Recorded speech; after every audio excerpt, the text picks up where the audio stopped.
taking a close look at the AK Guy's congressional run with Charles Homans of the New York Times. That and more on this episode of the Weekly Reload Podcast. No, the devil's got no hold on me.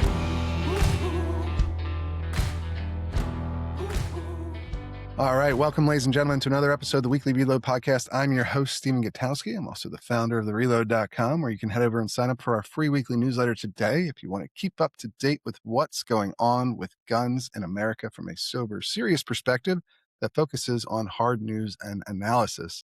This week, we are looking at what is perhaps one of the most intriguing federal elections coming up on that, that really deals with the issue of guns. And that's because there is a Guntuber at the center of it.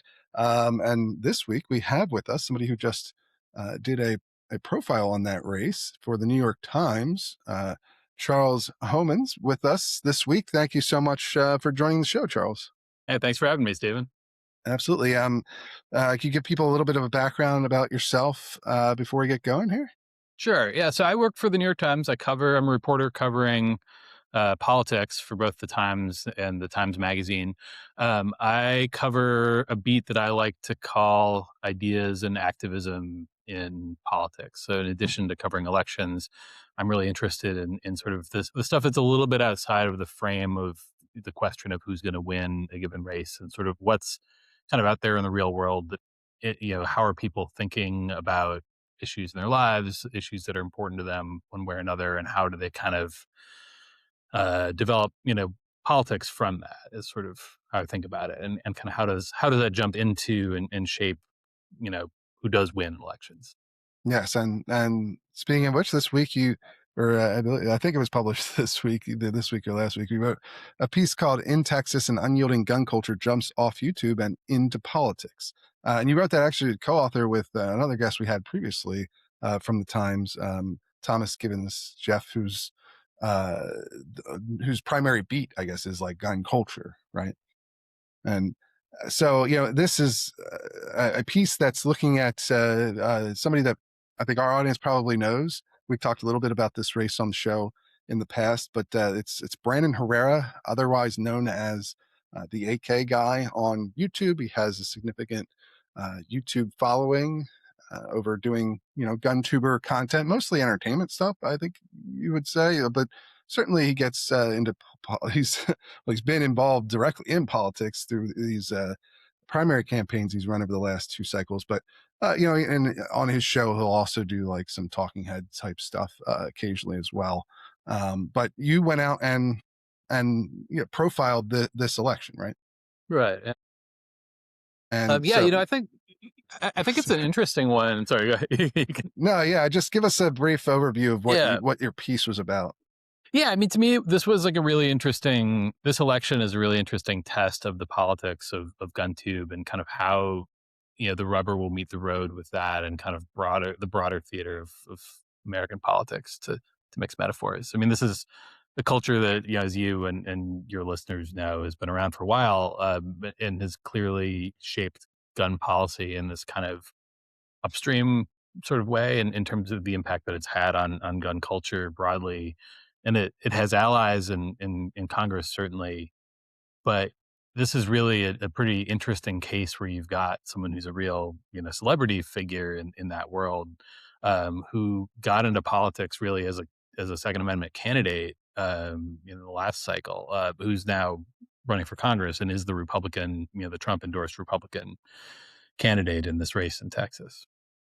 Yeah. Talk and tell us a little deeper on that, because obviously there's what 435 House elections every 2 years in the U.S. The New York Times, while it is certainly the largest newspaper in the country, probably the world, I would assume at this point, and you guys cover quite a lot of things, especially national American politics. You don't cover every single House race in depth. That's right. Here. They don't all get this sort of treatment, and so why? I guess start from. What first drew your attention to Herrera's race in particular? Yeah, well, so as you mentioned, I worked on the story with Thomas Gibbons-Neff, who covers gun culture for us, and so he, has written about GunTube in general, in the past for the Times. And so he had, I think, an interest in Herrera from that angle. I was interested in him. Like I said, I'm always interested in sort of when this, figures from kind of outside of the sort of center of American politics kind of make that jump into a really competitive race and sort of what that represents Yeah, and how because it Herrera changes kind of. never he wasn't Yeah. he didn't like run for state office first Right. or Yeah. I mean, comptroller or whatever. He he's a jumped really right good into this. example of somebody who built a real audience that, as you say, was not necessarily centrally like there for the politics. If you watch his channel, like it's certainly he talks about politics a lot, but it is secondary to all these other things that he's doing there. And so I think that it's an interesting, a really interesting test of kind of what happens when somebody who has 4 million subscribers on YouTube makes that jump and how it changes the way that gun policy is talked about in an election. And also, like, I think it'll be an interesting way of seeing how important that really is to voters and how much this, like, for all of his background as essentially like a Second Amendment candidate, whether this becomes a race that feels like it's a referendum on kind of where he comes down on that issue, or whether it feels like that's just sort of, one of many factors that are kind of kicking around, this year. Yeah. So that was sort of but, I was interested. I think that it was an occasion to kind of get into the broader subject of how the rise of GunTube over the last 20 years, or wherever you want to describe that, however you want to bound that rise, how it's sort of changed the general approach of the gun rights movement to politics and sort of what it expects out of politics and how it's reshaped the politics inside of that movement, because it clearly has created this really interesting new power center with these people who are, sort of content creators first, but do have, certainly politics about this stuff. And kind of, I think all this stuff is a little bit, the media, and certainly I would include us in this, tends to cover politics through the lens of, influential institutions. And so in a lot of our coverage, I think we have often sort of thought of, gun politics in relation to the NRA or some of these big gun control organizations. And it's, I think that this was sort of an occasion to explain to people who read the New York Times that, look, this is like a more complicated landscape now. Like, it's not just the NRA, they've receded in influence.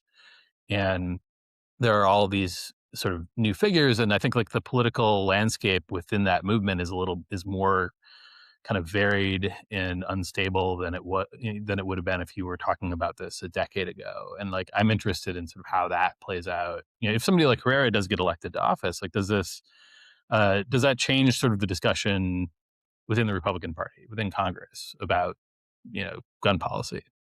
Yeah, because I think there's a lot to explore with his particular race, right? Um, in that, in large part because of what you described there. He's a pretty popular online video creator, but one that focuses exclusively on guns.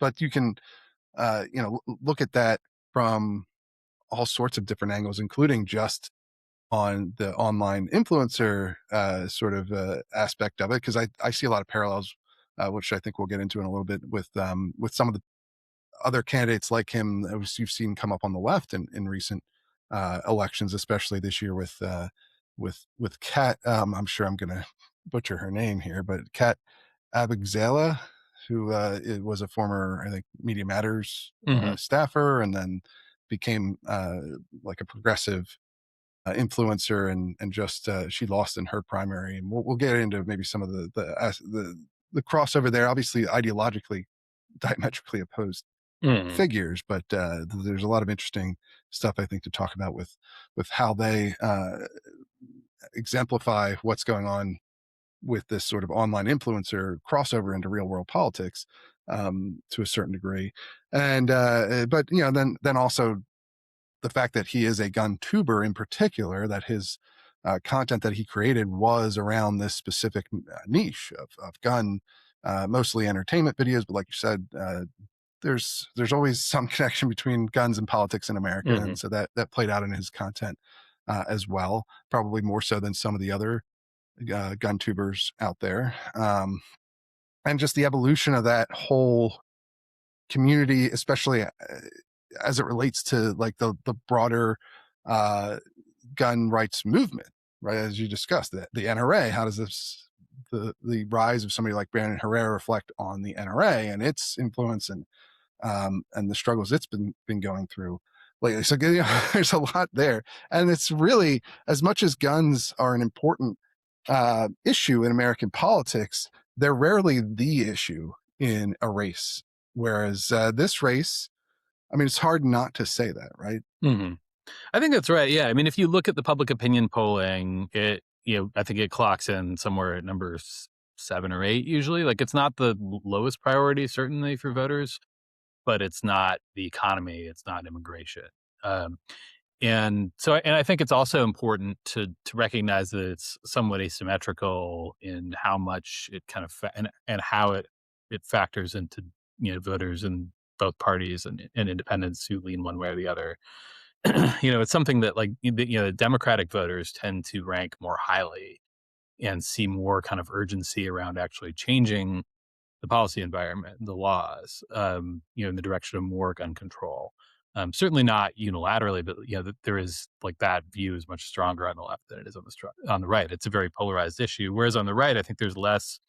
Again, if you follow the public opinion polling, it's viewed as a somewhat less urgent issue, in part because Republicans are broadly more or less satisfied with gun laws as they exist now, and are sort of evenly split on whether they want them to be more or less restrictive. So it has kind of a different, the idea of building an entire candidacy around it, which I think is, you see Herrera kind of trying to move away from that somewhat in his, stump appearances and stuff now. Interesting. It's, You've seen it that. is, You've noticed he's less, because the thing with this campaign is obviously, his personality. It's impossible, I think, to separate from his life as a gun tuber, right? Like that's who he is to the vast majority of people who know who he is. And that'll be interesting to see whether that is the same thing for voters as, people who follow him online. But that's the core of his identity as a public figure, is around his enjoyment of firearms and his advocacy for fewer gun restrictions and gun rights, or for gun rights and for fewer gun restrictions, right?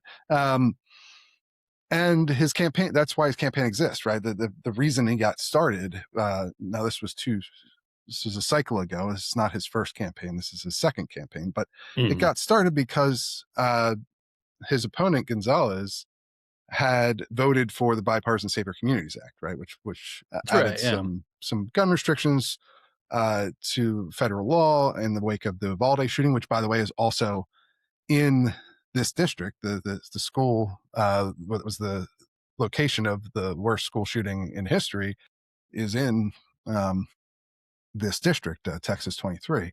And so the Herrera's whole campaign, not only is his identity based around guns, but his campaign was started because of them.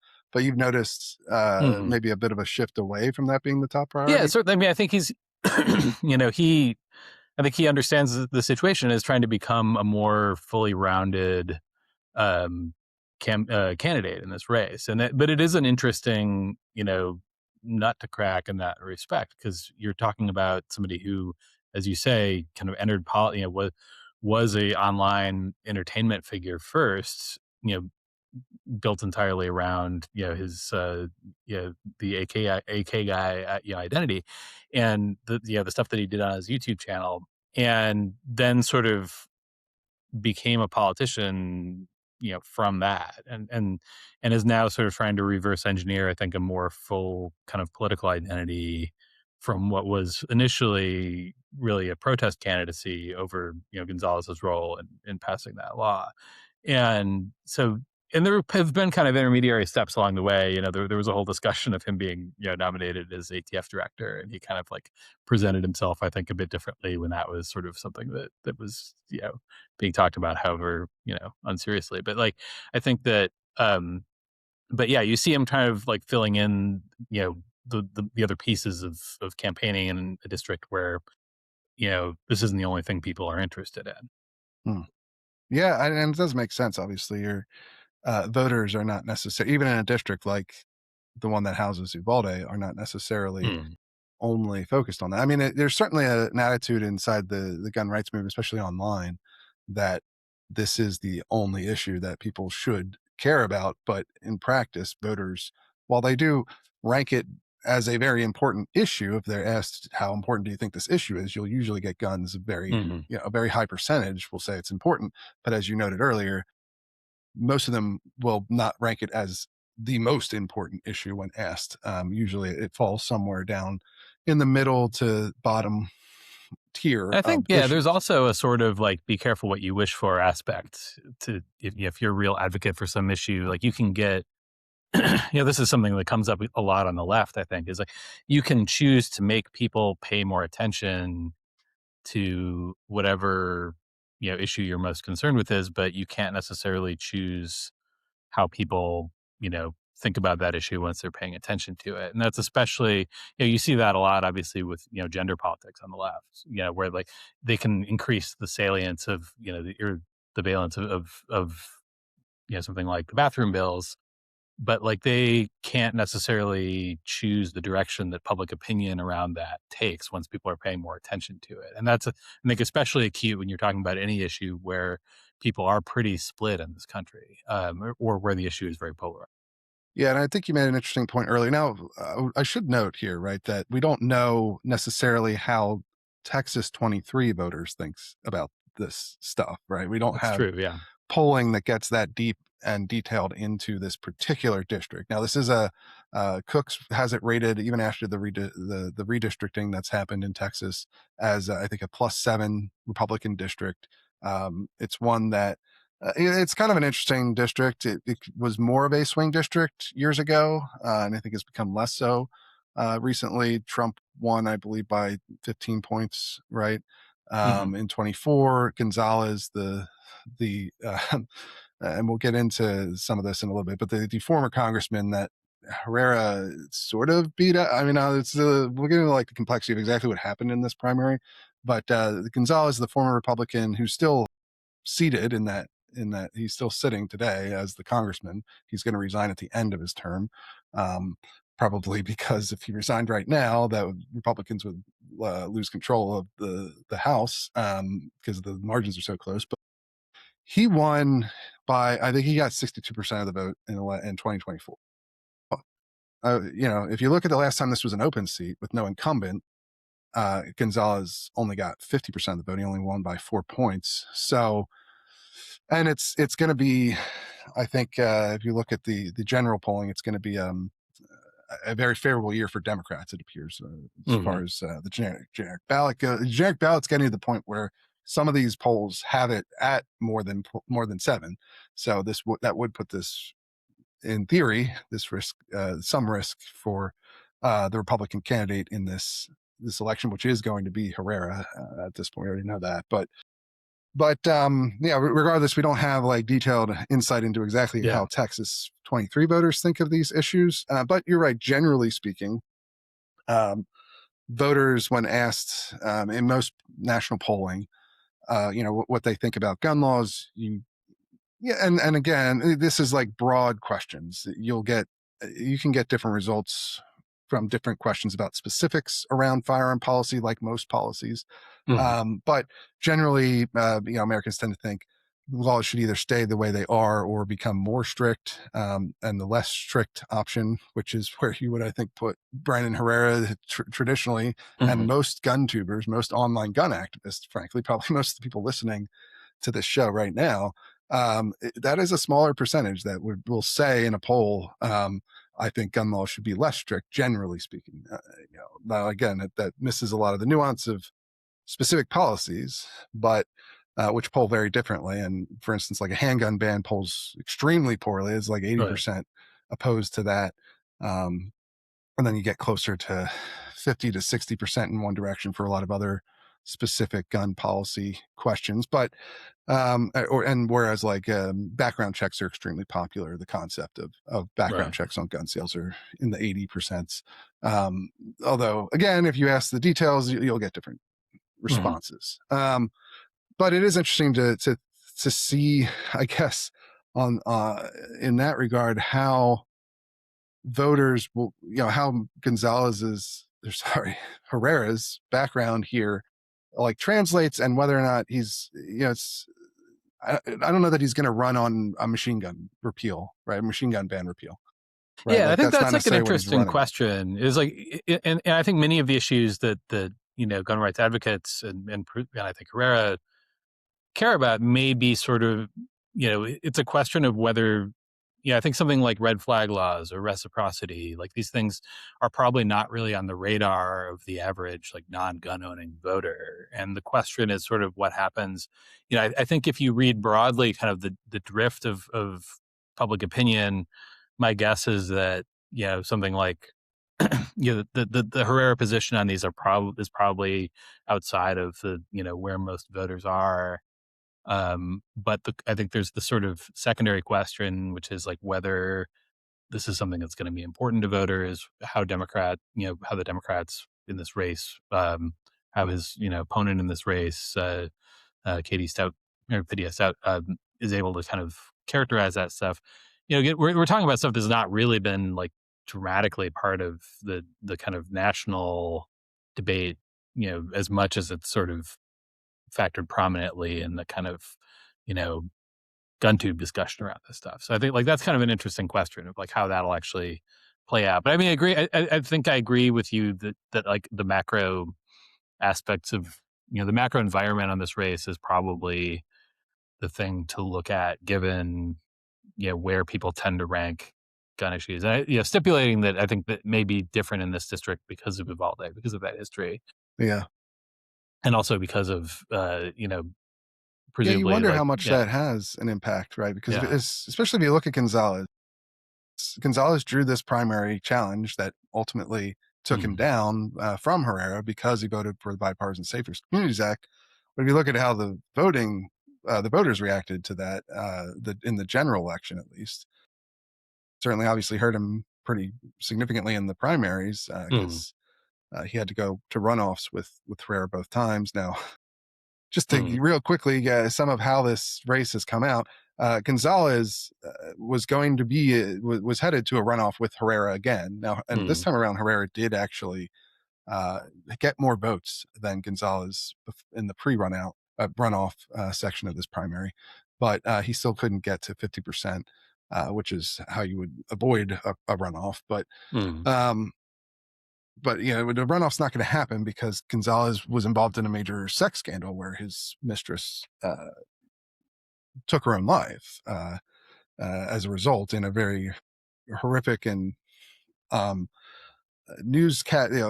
way that got a lot of attention brought to him and this race. And he still made it to the runoff, though. And maybe we'll talk a little bit more about that in the sort of when we talk about the parallels between him, Herrera, and Kat, and these sort of online influencer types turned, political candidates. But regardless, Gonzalez didn't face a lot of backlash for that vote from general election voters. He improved his vote share from 2022 to 2024. And so they, at the very least, it didn't seem to harm him. Now, I guess this gets into another point. It didn't seem to harm him with general election voters directly. But also, there's a huge political environment difference between 2022 and 2024 for Republicans, especially Republicans in districts like Texas 23, where it's a majority Hispanic. Trump enjoyed a lot greater support from that demographic than he previously had. Like, the Republicans made some significant gains there.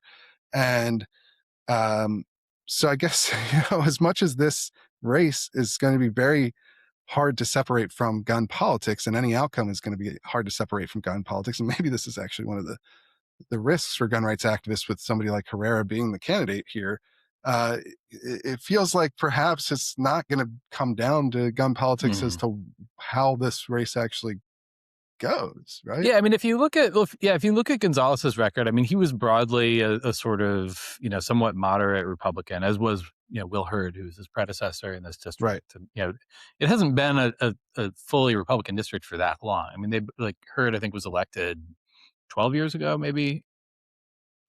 Before that, it kind of flipped back and forth pretty regularly.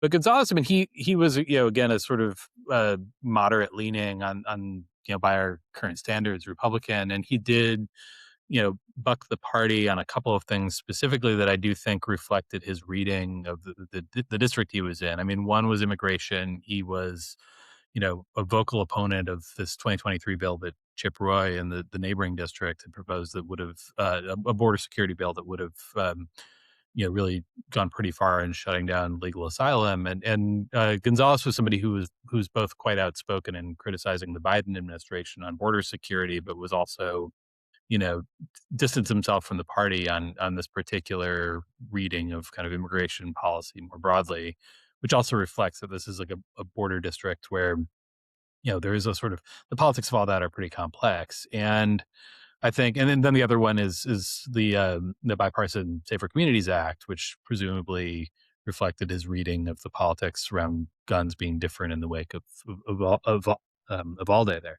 And so I think that whether or not, like, I think it's an interesting question,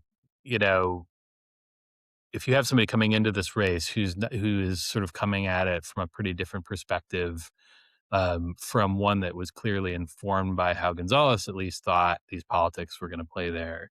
It'll be interesting to see kind of how that shakes out. And as you say, I mean, I think there's sort of these macro aspects of this district that are worth looking at. Like, it is a broadly Republican district that I think is probably Herrera's to lose, but there is a bad, national environment for Republicans, and it is a predominantly Latino district, and that's a demographic that Republicans seem to be losing pretty quickly since 2024. And so you have to kind of assume that these things will have some effects and maybe pushing the needle back the other way. How big of an effect, I don't think we know yet. Yeah, We're I pretty guess far out, but yeah. I just see like a possibility where it's very difficult certainly from a media perspective to look at the outcome of this race and not read gun politics into it. And on the one hand, a Republican winning in a +7 district, not that impressive. On the other hand, if the Guntuber guy loses after unseating the more moderate Republican establishment, whatever you want to call Gonzalez now, and unseating him again, also kind of Gonzalez unsat himself through his scandal, and Herrera still couldn't get to 50% even after that was known. So there's a little bit of diminishment of that particular accomplishment there. But let's say the Guntuber guy loses a +7 district as a Republican, that's going to probably bring a lot of headlines. But go to the other side of it here.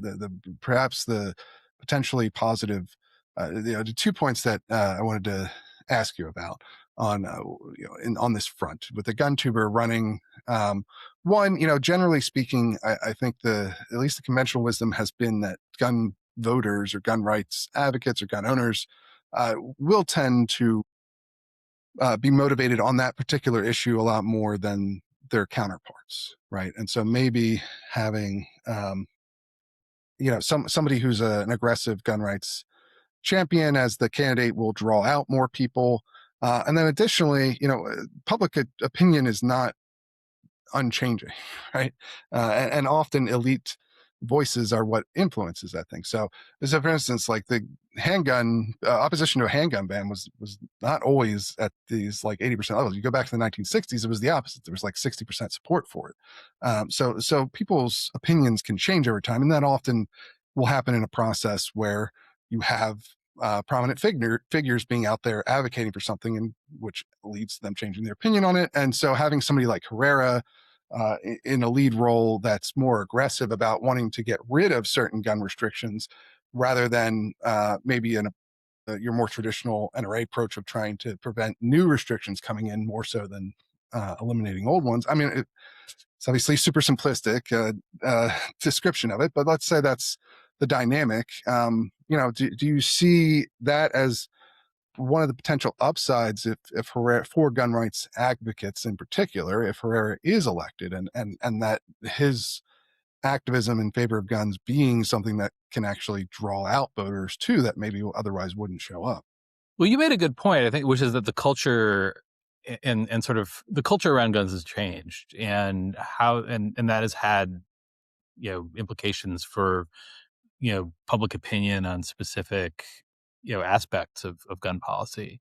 Like it is that sort of, I think it's the Andrew Breitbart thing, like culture being upstream, culture is upstream from politics. Like there is a way in which I think that, and certainly when you talk to when I've talked to Guntubers about this, they often make the point that the audience for somebody like Brandon Herrera is very different. I mean, it overlaps certainly with what the old kind of constituency of the NRA would have been, but it's also pretty different in a lot of respects. And you have like a much younger group of a younger audience that's arriving at guns from a very different point, sort of origin point, often through video games or through kind of other aspects of like online culture. And it's less sort of demographically linked with the traditional kind of Republican base in a number of different ways. And even if the gun politics still remain pretty polarized at the national level, like it's you see the sort of movement, I think, around just kind of how like what a kind of gun owner identity is now is clearly very different from what it was like 20 years ago, and the particular guns that people are interested in and the kind of things that people are thinking about in the regulatory context are just very different from what they were 20 years ago. And all that I think does sort of shift. It's possible that shifts kind of the broad the parameters of the gun policy debate without someone actually being elected into office who's like a tribune of these views. Like, and I think that you've probably seen, I mean, certainly with kind of the debate around the One Big Beautiful Bill and some Right. of the ensuing lawsuits, like that's a really good example of like where the actual kind of this, in some ways you see kind of the political process, like realizing how much this debate has shifted among people who think a lot about gun policy and Yeah, certainly among and advocates. probably emblematic too of the rise in Guntuber influence, like the community Mm, influence, because 10 years ago on the Hill, nobody was talking about the NFA in any serious way of right. like trying to repeal any parts of it, or even knowing really what it was, frankly, even among your more outspoken gun rights Republicans. Mhm, But 10 years ago on GunTube, they were certainly talking about it. It was always, it's been a bugaboo forever of mm, GunTubers because I mean, a lot of their content revolves around using NFA items, machine guns mm, and suppressors and so forth. Because that's something that draws in more attention from the audience. It's just more interesting mhm, visually often if you're shooting full auto versus semi-auto or whatever, and it's tends to be more fun for people on a in an entertainment sense. Like it's more fun to shoot a machine gun than oftentimes, not always, but they're more fun to shoot. And so but and I think Herrera's campaign in of itself is kind of a sign of the maturation. This is sort of what I talked about, and I was quoted in your article. I don't think we mentioned that earlier, that's but true. yeah, that was one of the point that I was making is like you've seen these guys grow an audience, they've grown a following, they've turned it into a business. That was sort of the second step, I think, in the maturation process. That Herrera is, I believe, that's his full-time job is doing YouTube, doing GunTube stuff. And he's not alone in that. But now you're seeing maybe the final evolution of this into now trying to amass like a political influence beyond just building an audience and making an income. Now they want to have a political influence, um, and it's not you're not just seeing it in GunTube. There's also, as I mentioned earlier, Kat has done something similar from the left, and I find their campaigns to be somewhat uh, similar, or having similar Yeah. like similar wavelengths here in trying to convert an online following, online activism into actual political power Yeah, I think through that's running right. for I mean, office. I think that like in Herrera's case, it's probably as important in kind of assessing the dynamics of this race, that he, it's not just that he is like a gun tuber, it's that he's an influencer in this sort of, with a pretty big audience. And that has brought a whole other set of dynamics into politics in the last few cycles that I think that we wouldn't have been talking about 10 years ago. And I think even if you go back to like 2020, there was a sense, and I think this hit Democrats harder than it hit Republicans, because there was the kind of like liberal users on Twitter kind of wielded, more power on the sort of like, I guess, professional class of the party in the Democratic Party than I think they did in the Republican Party. But there were you had this kind of lament from like a lot of, you know, strategists that like Twitter isn't real life, that like we have to learn to ignore some of this, like, people screaming at us online if we want to win over the vast majority of people who aren't paying attention to all this. And I think there was like a lot of truth to that. But I think also, like, we clearly have arrived at a point where, like, the internet isn't real life, but it's also not real life for sure. And like there is this kind of like it exerts a huge amount of influence. That doesn't mean that there's like a 1-to-1 correlation between your audience on YouTube or TikTok and your political fortunes, but it does mean that you wield an important power, in, a real power that can be kind of converted into the political process potentially. And I think we're in this like very fascinating phase where, as you say, these like the whole online influencer economy has sort of reached this maturation point where you now have people like trying to see what these audiences and movements that they've built online are worth offline. And we don't, I think, have a really clear answer to that. And it clearly varies from candidate to candidate and context to context, but it's something that's worth, and again, this is another reason why this race is very interesting to me, because it's, like, and how you kind of become a public figure online certainly is very different from how you build a profile as a politician. And I mean, one thing that you've seen, I think, in kind of some of the awkward lurches of mainstream politics in the last couple of cycles is like politicians trying to kind of reverse engineer a version of themselves that's like relevant in that, the kind of online space from like this. Gavin Newsom has a podcast now, and Ted Cruz, right? Yeah, like all these guys have podcasts now, and like they're good and bad at it to varying degrees. I actually think the politician podcasts are like kind of interesting to check. I wouldn't listen to them when I'm jogging every day, but like they are like interesting to check in on for sure, because in part it's just like a kind of, you see them kind of like figuring out how to navigate this space. And like certainly I think the Democrats took away from 2024 the lesson that they shouldn't be as sort of afraid of it as they've often been. And right, because that was one of the things people said helped Trump, was he did all these manosphere podcasts. You could tell that he just kind of like was more comfortable, and more kind of organic to that space. But like, but anyway, you have these politicians now, I think, who are attempting the opposite, which is interesting. And that's certainly the case with somebody like Kat in Illinois, or like Brandon in Texas, is sort of like they're trying to kind of figure out how to make the move the other direction, which presents its own kind of interesting challenges. Yeah, I want to talk to some of the specific ones that Herrera has run into. But first up, like, I also don't know that there's like a straight, I think your way of putting it is very good. Like, it's not Twitter is not real life, but it's not real life, I guess, would be the conclusion from these two particular races. Now, they're not the only ones that you could look at this sort of dynamic playing out, and they're not the first, and they won't be the last. But it's not as though these two didn't steamroll to ultimate victory, where they, having 4 million YouTube followers translated into, winning a huge blowout victory. In Herrera's case, he lost the first time he went.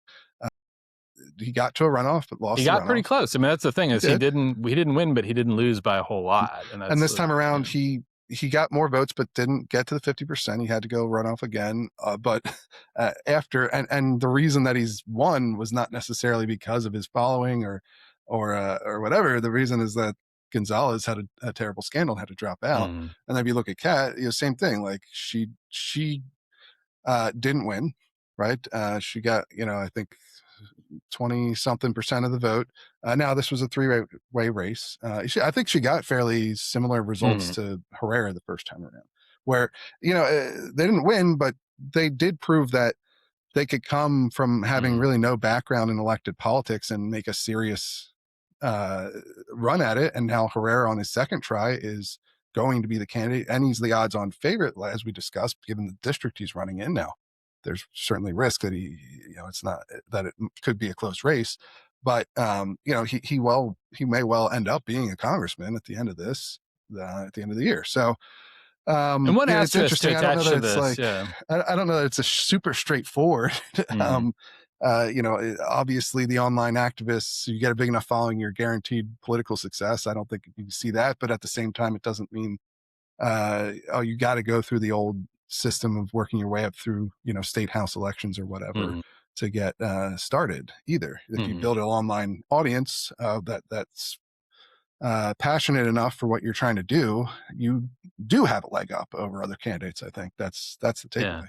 I mean, one asterisk to like put on this is that I think that, especially given how, polarized a lot of the online like media environment is, it is easier to catch the zeitgeist and like win a primary, than it is like you can do that and still get totally shellacked in the general election, which is like something that happened to a lot of Republican candidates in 22, where like, you had a number of people, especially came out of the kind of like the 2020 election was stolen sort of movement who, that was sort of enough to propel them to victory in primaries, that they then, and in races that they then lost very badly in the general election. And like that Right. might, and a lot of those were statewide races. I think it's a more, it's probably a little bit less cut and dry when you're talking about a, congressional district that has its own particular demographics and political lean.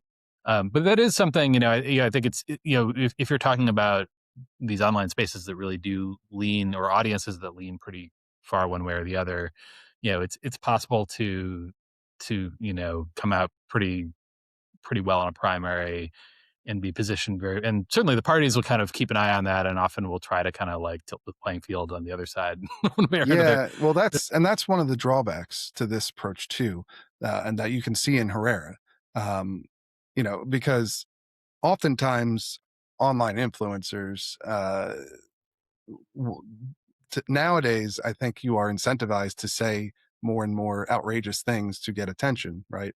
And not to say that that's the overall approach that Herrera has taken, but you can certainly see some outrageous comments he's made over the years come back to light now that he's in politics. Specifically, and this happened the first time around with Gonzalez even labeling him a neo-Nazi. I don't know whether that's a fair label. I wouldn't say from the context, but he did make, frankly, a pretty awful joke when he was doing a video about the MP40, is a German gun from World War II, and he called it the original ghetto blaster, which is a pretty, frankly, shitty thing. But it's like edgelord humor, which is pretty common in these online communities, right? That's one way that Mhm. that online entertainers get attention, and you've seen that with him. There was talk, he had a copy of Mein Kampf, that you've seen clips of him saying this stuff taken and made into really, they're trying to make these into not just stories inside of this particular race in Texas 23, but national stories. It's really, you've seen like Chris Murphy, the senator from um, Connecticut, right? Connecticut. The Democrat from Connecticut, big gun control activist or advocate, who does most of the gun legislation in the Senate for Democrats, but he tried to nationalize Herrera's comments on owning Mein Kampf, which Herrera responded to by saying, I own the Communist Manifesto and these other books. I don't agree with them, but they're part of, they're important books from world history, and you've seen that come up. There's video of him from when he was younger and a part of the Confederate Sons of, what is it? Confederate Sons Sons of of Confederate Confederate veterans. Yeah. veterans, right? Which is like a historical society that celebrates the Confederacy, Mm. where he made a video, like sort of a recruitment video. And I don't think he says anything in the video that's as controversial as like the ghetto blaster comment. But these are the sort of things that a lot of these types of online influencers have as, you could call it baggage, right? And when you Mm. go into politics, that can not only be used against you in your particular race, but can be used against your entire party, right? Mm. Yeah, and that's certainly something, he can make the case that he's being taken out of context in Hmm. some, if not all, these instances. And I think that, if you look at the full video of the Mein Kampf, clip, like it is in a context that is not necessarily accurately reflected in like a tiny clip of that. But also, you don't necessarily, the thing about running for office is like, you don't necessarily get to set the terms at which people like look Right. at everything you've done. At a minimum, he's provided a lot of material that people are working with, and he's kind of in the position of defending, like, well, this was said in a comedic context, like this was taken out of context, Right. and you can kind of, He you does can give go off back and more of forth on a. that. He does, most of this stuff gives off. I mean, not necessarily the Sons of Confederate Veterans. That's just like Mhm. Yeah, I think that one's worth it's like a little different. bracketing But as like this sort of precedes his, self-described career as a, yeah, this is before he comedic, became figure. sort of an online figure. But Yeah. and it's more of a. He doesn't necessarily say Mhm. anything super offensive in the video itself, but it's kind of the context of the group.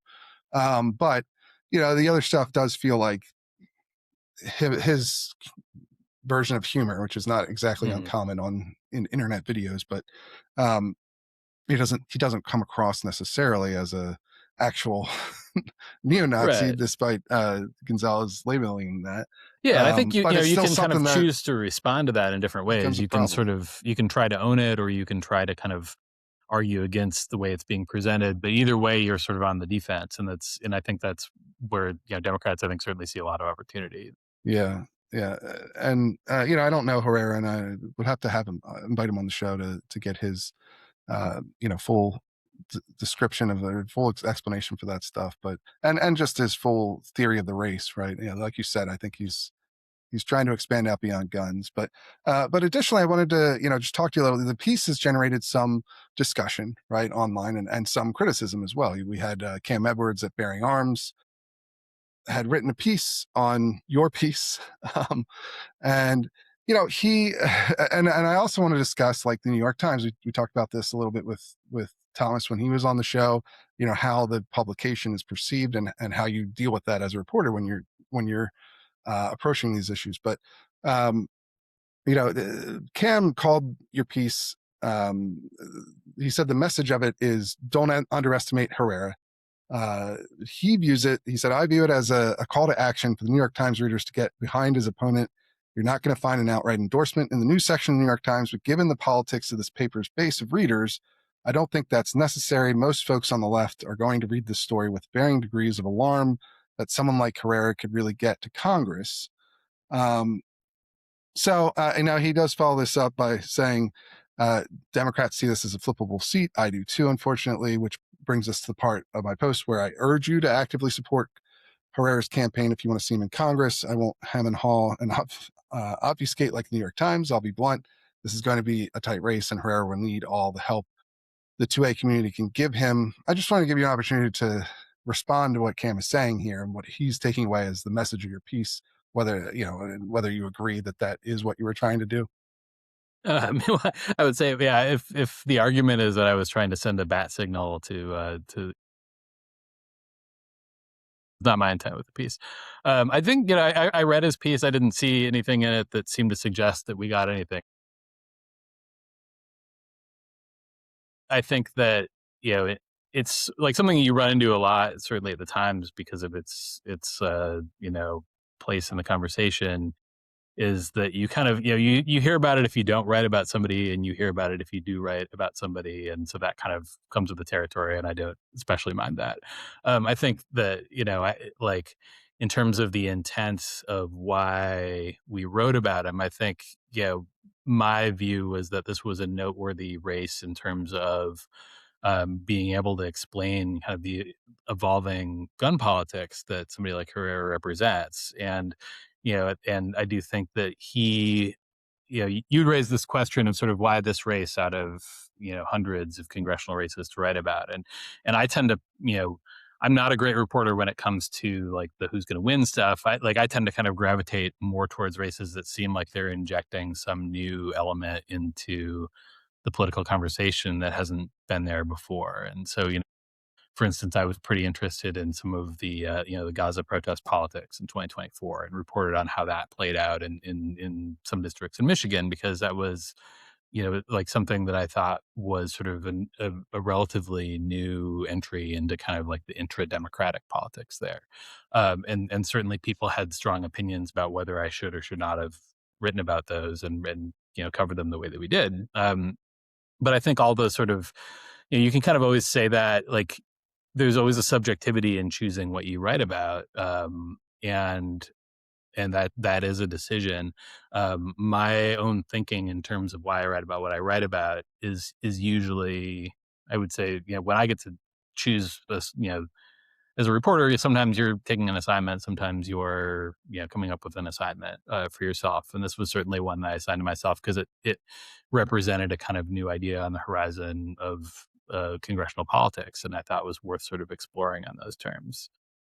Do you think, I think there's always, I should caveat all that by saying that, like, I'm actually always pretty excited to get smart criticism for anything I write because it does make me a better reporter. And I think that, I I think a lot of reporters, hopefully all reporters, my kind of guiding motivation is usually some form of curiosity. And I like to kind of write about things that I haven't, you know, like things that are new to me or things that I haven't fully thought through myself. And I usually kind of come out with a different read on the other side of reporting, which I think is sort of the fun and interesting, like why I have a great job. It's like, I have one of the rare jobs where you get to talk to, people about things that you don't necessarily, know chapter and verse on, that you've kind of read something about, but you want to kind of like actually, like there's a good Christopher Hitchens line about like, I became a reporter because I didn't want to get my news from the newspaper. And like, there is something like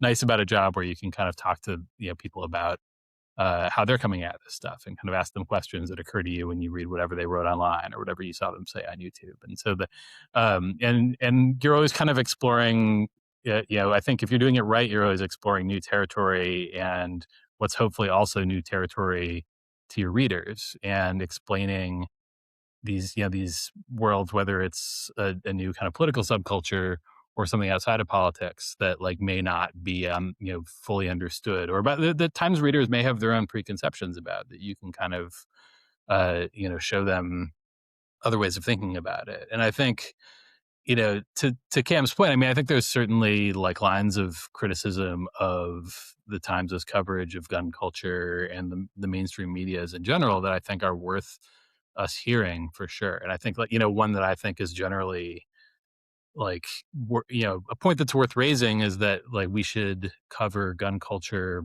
beyond politics and beyond the, sort of political implications of it. For me, I'm a political reporter, so sort of by definition, I'm covering the politics of Right.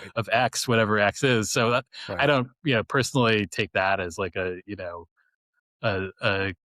critique of what I do, because it's, I cover the politics of everything. But I do think I would sort of broadly agree that it shouldn't be the totality of our coverage of gun culture and the gun industry.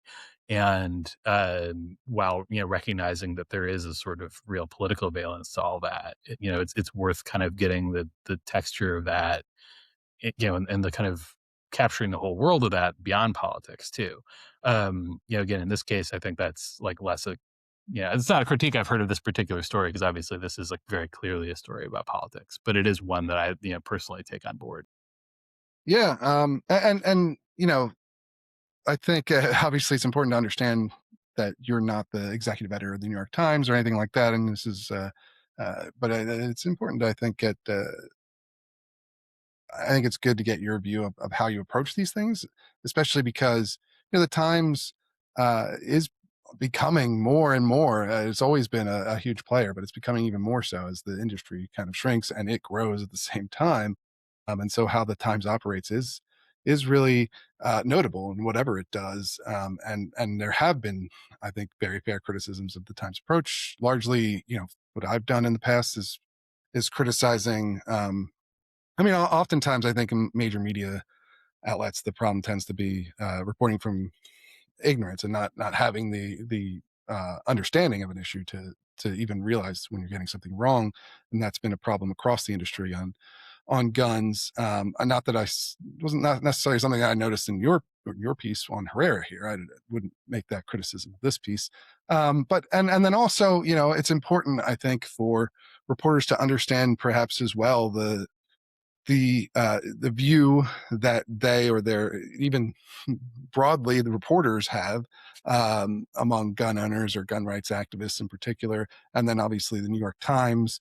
It's good to understand what the skepticism is going in, so that you can be aware of it and try to address it if in the areas that it's valid, right? You don't necessarily just count all criticism as valid criticism, but it is important to understand where people are coming from when they react negatively to your work or are skeptical of the reporting that you produce, right?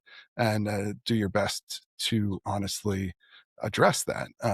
And so, I'm always interested in how reporters from major outlets like the Times think about those things, and how they go about trying to address them. I mean, in this case, you did get a lot of quotes, I will say, from a variety of sources, right? You didn't just focus on, perspectives from Democrats or from gun control organizations. You have a number of gun rights activists in there as well. I think you tried to interview Herrera for the piece, right? He didn't Yeah, the TM respond, reached out to him, but he did not respond to us. there's only so much you can do if somebody's not going to respond to you. Now he has talked to the Times in the past. You have a quote from him I believe he talked to the reporter who wrote the first story on his sort of default victory last week. Yeah, and I'd like to have him on the show just at this point to discuss his campaign and get his views. And we've talked about him here at length, so I will be fair to have him on if he's interested.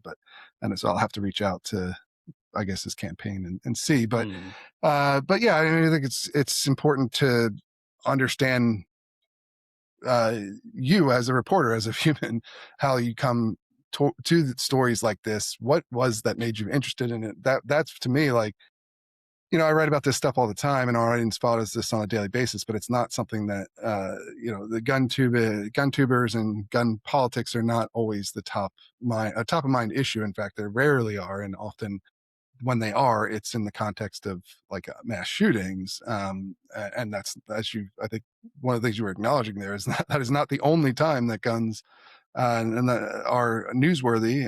And it's not the only context that people experience firearms, and even if it's the one that gets by far the most coverage, right? Yeah, and I think that's, and it's why I think something like what you do obviously is very valuable.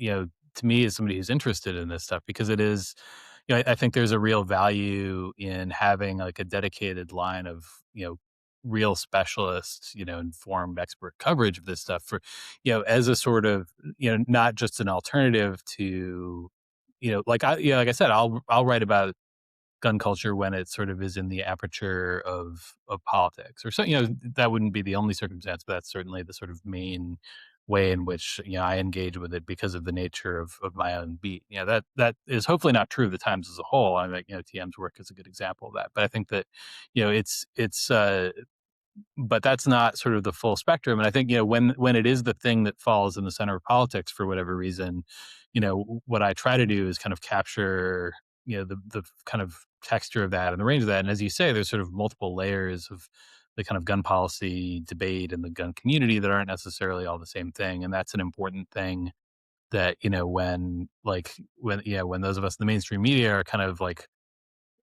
poking our head into some, subject that's sort of adjacent to what we're doing, it's both very valuable to have people who are doing that really good work, day in and day out, to kind of like cover the full kind of complexity of the subject.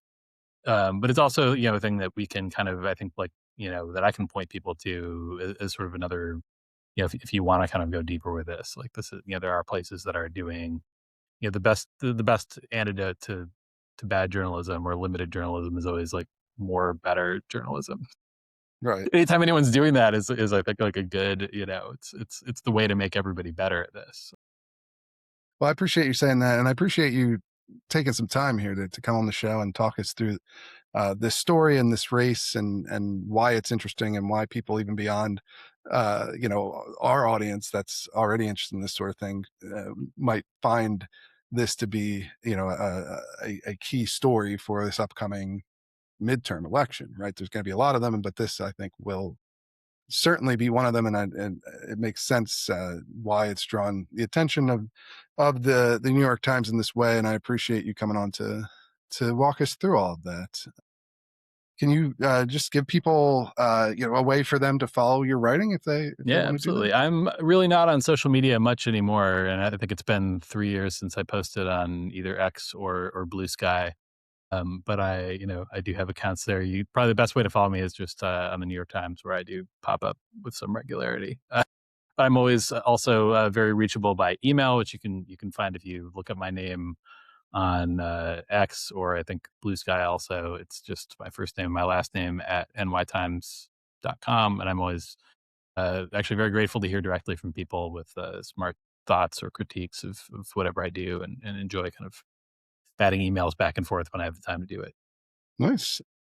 And we appreciate you coming on and talking with us. And perhaps we'll have you on in the future if you do another piece that delves into the gun community, whether it's politics or culture or whatever. I think it'd be great to have you back on and Yeah, would talk love to. again. All right, Yeah, well, it's a wonderful. privilege to be here. Well, thank you so much. And I think that's all we've got this week. If people want to follow our reporting more closely, they can head over to reload.com and sign up for our free weekly newsletter to keep up to date with what's going on with guns in America. That is all we've got for you guys this week. We will see you again real soon.